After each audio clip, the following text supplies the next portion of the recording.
자, 이번 시간에는 용도지역, 용도지구, 용도구역제 가는 걸 보도록 하겠습니다. 자, 교재는 343페이지가 되겠습니다. 자, 여기 잠깐 정리를 해보면 지난 시간에 부동산 공법 전반적인 체계를 보면서 도시군 관리계획 의미를 봤었죠. 그 중에 이제 국토 계획법, 이 국토계획법은 국토를 잘 이용하기 위한 계획을 수립하는 거고, 이 계획은 도시군 관리 계획을 의미한다 그랬죠. 도시군 관리 계획은 이 도시군이 특별시, 광역시, 시군의 지역을 말하고, 관리한다는 것은 체계적으로 개발 정비 보존하겠다는 것이고, 이를 위해서 계획을 6가지 계획을 수립하도록 돼 있었죠. 6가지 계획이 첫 번째가 용도, 지역, 그리고 용도 지구의 지정 또는 변경. 두 번째가 용도 구역인데, 여기서 용도 구역이란 계도, 수시, 개발제한구역, 도시자연공원구역, 수산자원보호구역, 시가바조정구역, 이 4가지를 지정하거나 변경하는 계획. 세 번째가 기반시설의 설치, 정비, 개량에 관한 계획. 네 번째, 도시개발사업 또는 정비사업에 관한 계획. 그 다음에 5번째로 지구단위 계획구역의 지정 변경, 그리고 지구단위 계획. 그리고 6번째가 입지규제, 최소 구역의 지정 또는 변경에 관한 계획과 입지규제 최소 구역 계획. 6가지 계획인데, 자, 앞에서는 이제 이 계획이 수립되는 과정, 이걸 좀 간략하게 봤었고요. 지금부터 봐야 될 거는 계획의 내용들입니다. 그 중에서 첫 번째, 용도지역, 용도지구, 용도구역에 관한 사항입니다. 용도지역, 용도지구, 용도구역은 전반 틀을 보면서 개략적인 의미를 설명드렸었죠. 지역이나 지구나 구역이나 토지 용도, 쓰임새를 정하는 거죠. 토지 쓰임새라는 거는 토지는 그 용도가 매우 다양하기 때문에 토지 용도를 지역, 지구, 구역으로 나눠서 정할 필요가 있죠. 토지에 건축물도 건축하고 공작물도 설치하고 형질도 바꾸고 토속도 채취하고 등등 다양한 행위가 이루어지기 때문에 각종 행위에 관한 기준을 정해야 되죠. 근데 3가지로 정하는 이유가 쓰임새가 워낙 다양하니까 한 번에 정하면 너무 복잡해지죠. 그래서 가장 기본적인 쓰임새, 그게 용도 지역이죠. 그래서 가장 기본적으로 정할 사항이 건축물의 용도, 건폐율, 용적률, 이 3가지가 결정돼야 되죠. 지역으로 나눠서 각 지역별로 서로 다르게 정하기 위한 게 용도 지역이고, 용도 지구는 지역을 보완하는 거라 그랬죠. 그래서 용도 지역으로 할 수 없는 경관, 미관, 안전 등등을 도모하려고 지정하는 게 용도 지구고, 이를 위해서는 지역에 관한 제한을 강화 또는 완화할 필요가 있는 거죠. 용도 구역은 이 각 개발 목적을 가지고 따로 정한 구역인 것이죠. 개발을 제한하기 위해서 또는 도시자연 공원을 조성하려고, 그리고 수산자원 보호를 목적으로 시가화가 되는 것을 일정 기간 유보하려고 그런 개발 목적으로 정한 게 용도 구역이죠. 그래서 기본 의미들은 받고, 이 중에서 이제 용도 지역부터 하나씩 보죠. 용도 지역은 전국을 일정한 지역으로 나눠서 각 지역별로 쓰임새를 다르게 하겠다라는 겁니다. 여기 이제 쓰임새 중에 가장 기본적인 쓰임새가 건축물의 용도, 그리고 건폐율, 그리고 용적률이 토지 이용에 있어서 가장 기본적인 사항이죠. 그래서 이 3가지를 제한을 하려고 하는 겁니다. 제한하는 이유는 이를 통해서 토지를 경제적이고 효율적으로 이용하자라는 게 용도 지역입니다. 그래서 이를 위해서 이제 전국의 토지를 일정한 지역으로 나눠서 각각 이거를 서로 다르게 하겠다는 건데, 자, 이건 이제 제한 내용은 이런데, 용도 지역을 이렇게 나누는 근본적인 이유는 개발이 필요한 토지는 체계적으로 개발이 되어야 되고, 보존할 토지는 보존이 되도록 해야 되죠. 개발과 보존을 위해서 나누는 겁니다. 그래서 개발이 필요한 토지에 대해서는 용도 지역을 도시 지역으로 지정하게 됩니다. 도시지역이라는 것은 인구와 산업이 밀집하는 지역이죠. 인구와 산업이 밀집하니까 토지 이용이 다양할 것이고, 다양한 용도에 따라서 토지를 또 세분해서 나눌 필요가 있죠. 그래서 그 나눠진 용도에 맞게끔 체계적으로 개발하자라는 것이고, 그 다음에 토지에는 또 보존할 필요가 있는 토지들이 있겠죠. 보존할 필요가 있는 토지는 농림지역 또는 자연환경 보전지역, 2가지로 나눠서 여기서는 함부로 개발되도록 하면 안 되죠. 농림지역이라는 것은 농림업의 진행, 산림의 보존을 위한 지역이에요. 그리고 자연환경 보전지역은 자연환경, 수자원, 해안 생태계 상수원, 문화재, 수산자원 등등 구체적인 뭔가를 보존할 필요가 있을 때 정하는 겁니다. 농림지역도 개발의 의미는 아니죠. 농림업 진행을 하면서 보존한다는 것이고, 자연환경 보존지역은 자연환경을 그대로 보존하겠다, 이런 의미입니다. 그래서 두 가지는 약간 그 내용이 다르긴 하지만 둘 다 보존의 의미가 있는 거죠. 그래서 이렇게 전국의 토지를 도시지역으로, 일부는 농림지역으로, 일부는 자연환경 보존지역으로 나눠서 개발이 필요한 토지는 이렇게 도시적으로 정해서 개발하고, 보존할 필요가 있는 지역들은 각 내용에 맞게끔, 농림지역들은 자연환경 보존지역으로 정하게 되는 겁니다. 토지 중에는 보존을 해야 되는데 거기에 개발 가능한 토지가 혼재돼서 이 나누기가 애매한 토지들이 있죠. 그런 토지는 관리지역으로 다시 지정하게 됩니다. 관리지역이라는 거는 이 단어가 약간 혼동하기 쉽게 돼 있어요. 관리 그러니까 마치 뭐 개발이 될 것처럼 보이는 이런 토지를 보이는데, 이름만 관리로 붙인 겁니다. 도시로 정하기도 애매하고, 농림지역으로 정하기도 애매하고, 자연환경 보존지역으로 정하기도 애매한 이런 토지들을 모아서 관리지역, 이렇게 이름을 붙인 것입니다. 관리지역은 그 세 가지 내용의 토지들이 섞인 거기 때문에 이거를 다시 세분할 필요가 있죠. 그래서 관리지역은 다시 세분해서 계획관리지역, 그리고 생산관리지역, 그리고 보전관리지역, 이게 다시 세분합니다. 계획관리지역이라는 것은 도시적과 내용이 유사한 것이에요. 그래서 개발 가능한 토지인데 당장은 도시적으로 편입이 안 됐고 나중에 편입시키겠다라는 게 계획관리지가 되는 겁니다. 그다음에 생산관리지역은 이 생산자를 볼 때는 공장에서 물건을 만드는 이런 생산을 생각하시면 안 되고, 토지 자체를 이용해서 뭔가를 만들어내는 것. 그런데 땅에다가 배추를 심었더니 배추가 생산되죠. 무를 심으면 무가 생산되고, 이런 생산을 의미합니다. 근데 하나 주의할 거는 식목일 날 그 산을 푸르게 가꾸기 위해서 산에다 나무를 심었다, 이와 같은 거는 생산이 아니죠. 그거는 뭔가를 길러내는 게 아니라 그냥 산이 푸르게 계속 나무를 심어 놓은 것 뿐이죠. 근데 그런 건 이제 생산이 아니고, 같은 나무를 심었어도 사과나무, 배나무를 심었다라는 거는 거기서 뭔가를 수확하려고 하는 것이죠. 이런 게 이제 생산입니다. 뭔가 토지를 이용해서 뭔가를 길러서 수확을 한다, 이게 생산이에요. 따라서 같은 나무를 심었더라도 20, 30년 잘 길러가지고 그걸 벌목을 해서 목재로 쓰겠다, 이런 의도로 심었으면 그건 임업 생산이죠.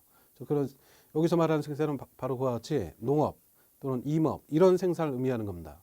그러니까 생산관리라는 거는 토지 내용이 농림지역과 유사한 겁니다. 그래서 원래는 이제 농림업지형 산림 보존을 위한 토지면 농림지역으로 지정을 해야 되는데, 주변 용도적 관계를 고려할 때 농림적 지정이 곤란할 때, 이때는 크게는 관리지역으로, 그다음 다시 세분해서 생산관리지역으로 정하게 되는 겁니다. 보존관리라는 것은 자연환경 보존지역과 내용이 유사하겠죠. 그래서 자연환경, 수자원, 해안 생태계 등등 보존할 게 있는데, 주변 용도적 관계를 고려할 때 자연환경 보존지역으로 지정하기 곤란해서 보존관리로 정하게 되는 겁니다. 그래서 같이 관리지역은 세 가지로 나눠집니다. 자, 교재를 보면 순서가 보존관리부터 나와 있어요. 그래서 다만 이제 기억할 때는 계획, 생성, 보존으로 기억하는 게 그 개념 파악할 때 좀 쉬운 거니까, 그 기본 용도적이 도시, 관리, 농림, 자연환경 보존적으로 나눠졌죠. 그러니까 이 관리는 도시 유사한 것 계획관리, 농림적 유사한 것 생산관리, 자연환경 보존적 유사한 것 보존관리, 요 순서로 기억하는 게 개념을 이해할 때 좀 빠르니까, 교재에는 보존관리부터 나와 있지만 우리가 기억할 때는 계획, 그 다음에 생산, 보존, 요 순서로 기억해 두시기 바랍니다. 이렇게 해서 관리적은 세 가지로 나눠지는데, 농림적은 더 이상 세분할 필요가 없어요. 농림적은 다 뭐 전국 어디나 그 토지 내용이 비슷하기 때문에 세분할 필요가 없죠. 이 용도적을 나눈 이유는 그런 건축물의 용도나 건폐율, 용적률을 다르게 하려고 이제 나눈 건데, 농림적은 다 똑같기 때문에 지역별로 건폐율을 다르게 하거나 용적률을 다르게 하거나 이럴 필요가 없어요. 그러니까 세분할 이유가 없고, 자연환경 보존적도 마찬가지로 세분할 필요가 없죠. 관리적은 세 가지가 섞였기 때문에 이렇게 세분을 한 겁니다. 다음 도시지역은 인구와 산업이 밀집하기 때문에 토지 이용도 굉장히 다양하겠죠. 그래서 그 다양한 용도에 맞게끔 세분할 필요가 있는 겁니다. 도시 안에 사람이 모여 살 때 뭐가 필요한가를 먼저 생각해 보면요, 사람이 모여 살려면 일단 집이 필요하겠죠. 그럼 집들이 보면 한 군데 모이죠. 그래서 주택 위주로 모이는 지역을 이름을 주거, 주거라고 붙인 겁니다. 그래서 주거 지역이 있는 거예요. 그래서 주거 지역은 거주의 안녕, 건전한 생활환경 확보를 위한 지역이 주거 지역이고, 그다음에 도시 안에 사람이 살 때 일을 해야 되죠. 도시 밖에 있는 지역에서는 뭐 농림 지역 이런 데서 농사를 짓겠죠. 이게 이제 1차 산업이죠. 산업에는 2차, 3차 산업이 있죠. 2차 산업, 2차, 3차는 도시 안에서 이루어지죠. 그래서 3차 산업 서비스 뭐 그런 게 이제 상업과 관련된 거고, 그다음에 2차 산업이 공업이죠. 공업.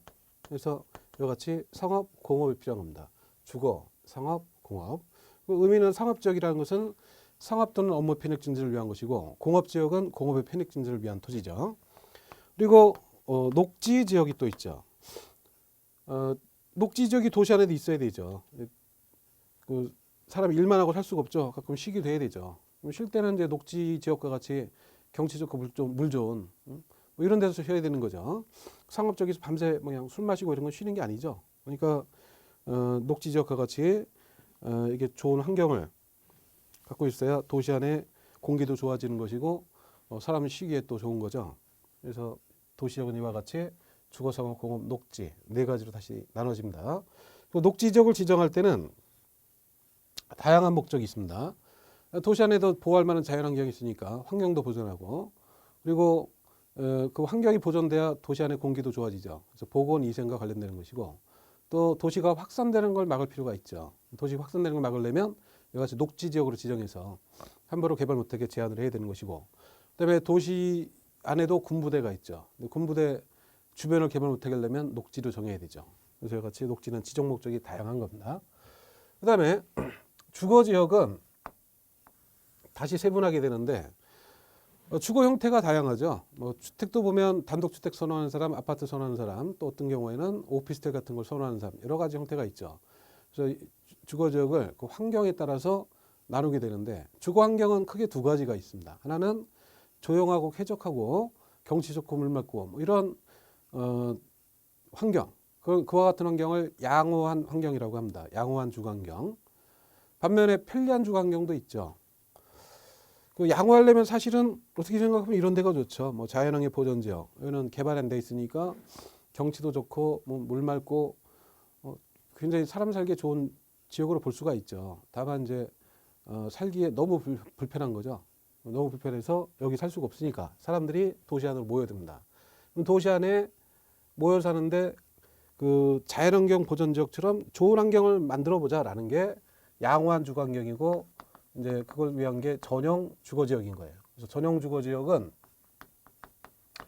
양호한 주거 환경을 확보하기 위한 지역이 전용 주거입니다. 그다음에 일반 주거, 이건 이제 편리한 주거 환경을 위한 것인데, 주거 환경이 편리하려면 주거 인근에 주거 생활에 필요한 각종 시설들을 손쉽게 구할 수가 있어야 되죠. 교통도 좋고 주거 인근에 뭐 시장도 있고 백화점도 있고 이와 같이 각종 시설을 편하게 구할 수 있는 이런 지역들, 그게 이제 편리한 주거 환경이고, 이름을 일반 주거 이렇게 붙인 겁니다. 일반자를 보통 붙이는 거는 그 이거 저거 빼고 남은 거 일반 이렇게 붙이죠. 그래서 전용 주거, 양호한 주거 환경은 전용 이렇게 붙인 거예요. 의미 자체가 여기 포함되어 있죠. 주거 용도로만 쓴다, 뭐 이런 의미가 여기 포함되어 있는 거죠. 일반지 거기 포함 안 돼 있어요. 그러니까 그냥 전용 주거 빼고, 그 다음에 준주거 요거 빼고 남은 거 일반 이렇게 붙인 겁니다. 나머지 지역도 보면 일반 상업, 일반 공업 그런 건 이제 그런 식으로 명칭을 붙인 겁니다. 그래서 일반 주거는 의미는 편리한 주거 환경을 위한 것입니다. 그다음에 준주거는 이 준자가 붙어 있죠. 이 준자가 붙어 있는 거는 준한다 이런 의미죠. 준한다. 그러니까 주거에 준한다라는 거는 딱 주거 기능만 있는 것은 아니다 이런 의미예요. 그래서 다른 기능이 같이 보완된 지역입니다. 그러니까 주거 기능을 중심으로 하되 여기에 상업 기능 또는 업무 기능, 여기에 이제 보완된 지역이 준주거. 그래서 주거 중이와 같이 세 가지로 나눠집니다. 전용 주거, 일반 주거, 준주거. 전용 주거는 양호한 주거 환경, 일반 주거는 편리한 주거 환경, 준주거는 주거에 상업 업무가 보완되는 지역. 그다음에 전용 주거는 다시 두 가지로 또 나눠지죠. 일종 전용 주거, 이종 전용 주거로 나눠집니다. 그래서 종을 두 가지로 나눈 이유는 주택의 종류를 보면서 나눈 거예요. 주택에는 두 가지가 있죠. 단독과 공동. 그래서 일종 전용은 단독주택 중심의 양호한 주거 환경, 이종 전용 주거는 공동주택 중심의 양호한 주거환경입니다. 그래서 용도적인 명칭은 앞에 거 보고 읽으시면 돼요. 1종 전용 주거지역 그리고 2종 전용 주거지역. 각각 의미는 이 키워드만 보고 바로 판단하시면 됩니다. 단독주택 중심의 양호한 주거환경. 2종 전용 주거는 공동주택 중심의 양호한 주거환경. 다음 일반 주거는 세 가지로 나눠지죠. 여기도 1종, 2종, 3종까지 세 가지로 나눠지는데 1종은 저층주택 중심, 2종은 중층주택 중심, 그리고 3종은 중고층 주택 중심의 편리한 주거환경을 확보하기 위한 것입니다. 여기도 이제 각각 의미는 1종 일반 주거는 저층 주택 중심의 편리한 주거환경, 2종 일반 주거는 중층 주택 중심의 편리한 주거환경, 3종 일반 주거는 중고층 주택 중심의 편리한 주거환경. 그래서 키워드만 기억하시면 의미는 같이 파악이 되는 거니까 주거종을 이렇게 크게 세 가지, 그다음에 종을 각각 나눠서 이 키워드들만 각각 기억해 두시면 의미까지 다 정리가 된 겁니다. 그래서 주거종 총 6개로 나눠져서 이 나눠진 지역별로 이제 이 건축물의 용도가 서로 다르고 건폐율 용적률 산도가 각각 다르게 되는 겁니다. 다만 이제 요 구체적인 내용은 지금 모르더라도 의미는 좀 이해를 하셔야 돼요. 그러니까 전용 주거로 갈수록 1종 전용으로 갈수록 허용되는 건축물의 종류는 많이 제한이 되죠. 그러니까 주거 환경이 양호하려면 주택 외에 이제 주거 생활에 조금이라도 피해가 줄 만한 시설들은 가능한 배제하는 거죠. 그리고 준주거로 갈수록 좀 더 다양한 시설들이 허용이 되죠. 주거 생활에 조금이라도 관계 있는 시설들은 점점 더 이렇게 허용하는 이런 식으로 이렇게 배열이 돼 있는 겁니다. 그리고 전용 주거로 갈수록 밀도가 점점 낮아지죠. 준주거로 갈수록 밀도가 점점 높아지는 구조입니다. 전용 주거로 갈수록 건폐율도 낮고 용적률도 낮게, 준주거로 갈수록 건폐율도 용적률도 더 높게 허용이 되는 것이죠. 그래서 주거지역은 이렇게 총 6개 주로 나눠지고, 다음 상업지역인데 상업지역은 밀도를 기준으로 나눈 거예요. 상업이라는 건 사람들이 모여서 일을 하죠. 그러니까 따라서 얼마나 많은 사람들이 모이느냐를 기준으로 나눈 겁니다. 그래서 첫 번째가 중심상업인데 이건 의미대로입니다. 중심지, 사람이 많이 모인 동네, 이걸 다른 의미로 이제 도심이라고 하죠. 또는 부도심. 그래서 중심 상업지역은 도심 또는 부도심에서의 상업 업무 기능을 위한 게 중심 상업. 그다음에 일반 상업이 있고 근린 상업이 있습니다. 여기 일반은 중심 빼고 근린 빼고 나머지 일반 이렇게 붙인 거예요. 그러니까 여기는 의미도 명확하지 않게 일반적 상업 업무 이렇게 의미를 붙였습니다. 그 명칭은 일반 상업, 의미는 일반적 상업 업무를 위한 지역. 근데 근린은 이 근린이라는 단어는 항상 주거 인근을 말합니다. 이 근린은 근처 그럴 때 근, 리는 이웃했다 그런 얘기죠. 근처에 이웃하고 있는 상업. 그러니까 주거 인근에 위치한 상업이다 이런 의미죠. 주거 인근에서 필요한 건 주거 생활에 필요한 각종 일용품 또는 서비스 공급을 위한 상업이 되는 겁니다. 그래서 이렇게 세 가지로 일단 나눈 건데, 도시가 이렇게 보면 도시 안에 그 지역들이 배치가 될 때 주거지역은 보통 외곽으로 배치가 되죠. 외곽에 주거지역이 배치가 되고, 그다음에 여기 이런 식으로 이제 주거지역이 외곽으로 쭉 배치가 되고요. 그다음에 상업 기능은 가운데로 이렇게 모이죠. 여기 상업지역인데 도시 전역을 커버하는 많은 사람들이 모이는 동네가 이제 도심이죠. 그러니까 도심에서의 상업, 이게 중심 상업이 되는 겁니다. 그다음에 근린 상업은 주거 인근에 있는 주거 생활에 필요한 일용품 서비스 이걸 공급하기 위한 이런 상업이 근린 상업이 되겠죠. 이거는 이제 중심 상업이나 일반 상업은 단어 자체로 의미가 딱 드러나 있죠. 일반 상업은 중심도 아니고 근린도 아닌 이런 지역에서의 상업 기능, 이게 일반 상업이 되는 겁니다.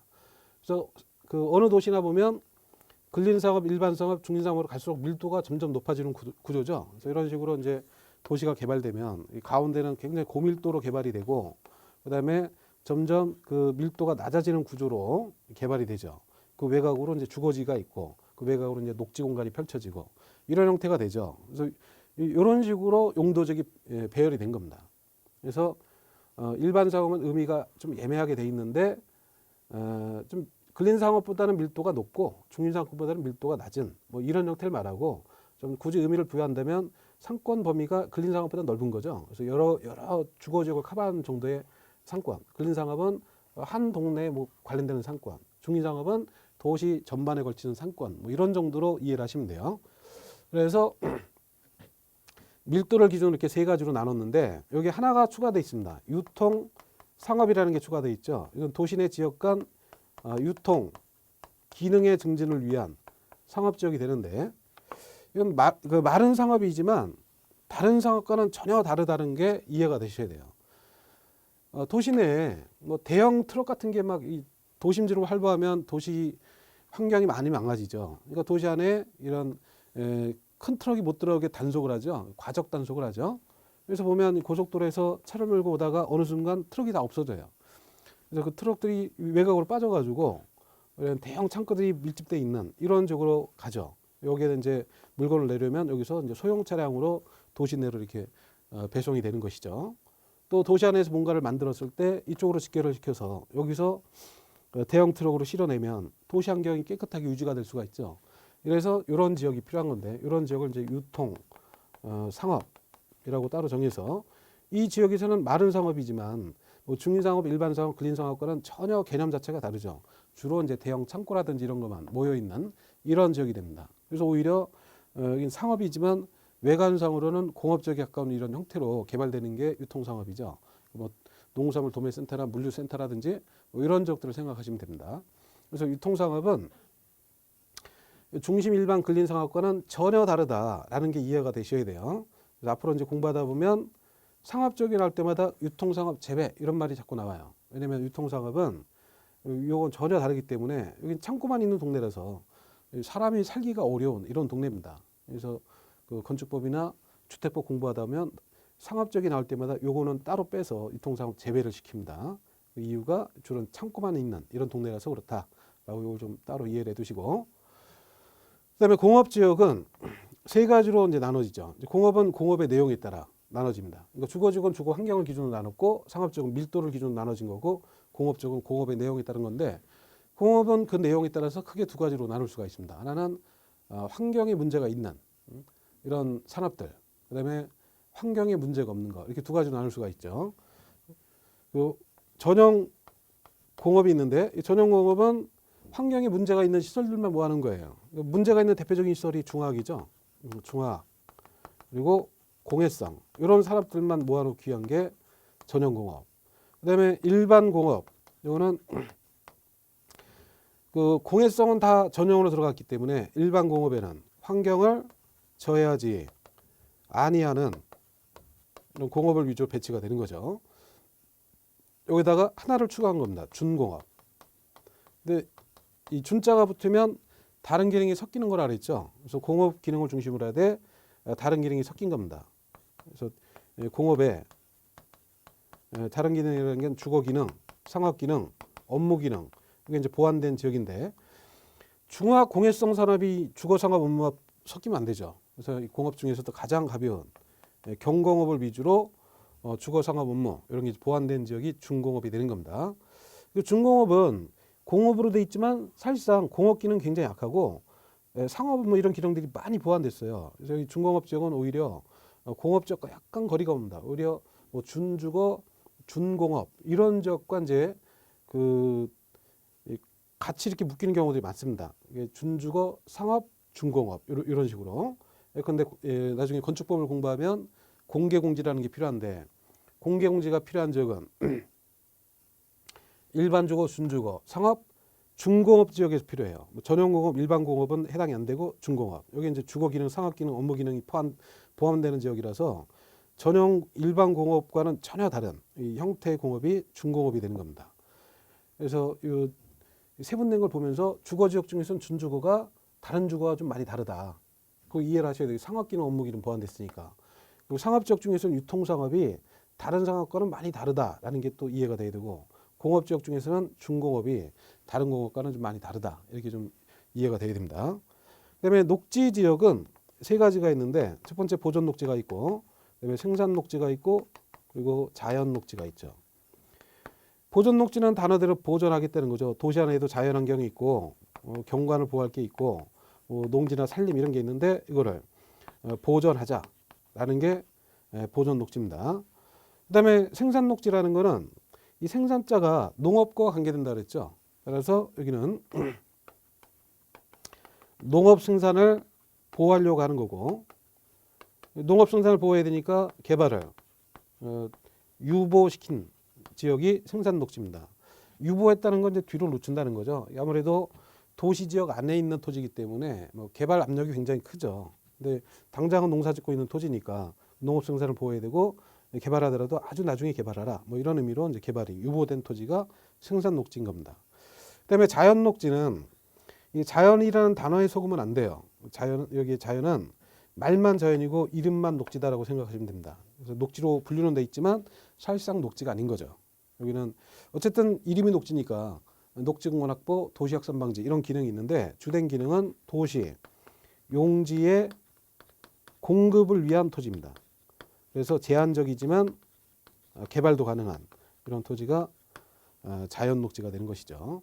그래서 용도 지역은 이렇게 크게 네 가지로 나눠졌고, 이걸 자세히 세분해서 21가지가 된 겁니다. 주거지역 6개, 상업지역 4개, 공업 3개, 녹지 3개, 그다음에 관리지역이 3가지, 그다음에 그 농림적, 자연환경 보존적 포함하면 세분된 걸 기준으로 총 21가지죠. 그 21가지 지역별로 이 건축물의 용도나 건폐 용적률을 다 서로 다르게 제한하겠다는 겁니다. 용도 지역은 일단 이 종류가 먼저 정리가 돼야 돼요. 체계가 어떻게 돼 있고 각각의 의미가 어떤지 먼저 정리가 되고, 그다음에 이게 어떻게 해서 지정되고, 이게 지정되면 어떠한 제한을 받게 되는가를 또 연결해서 이해를 하셔야 됩니다. 일단 용도 지역 종류부터 정리했고요. 그다음에 다음 시간에 이 용도 지역이 어떻게 해서 지정이 되는지 이어서 보도록 하겠습니다.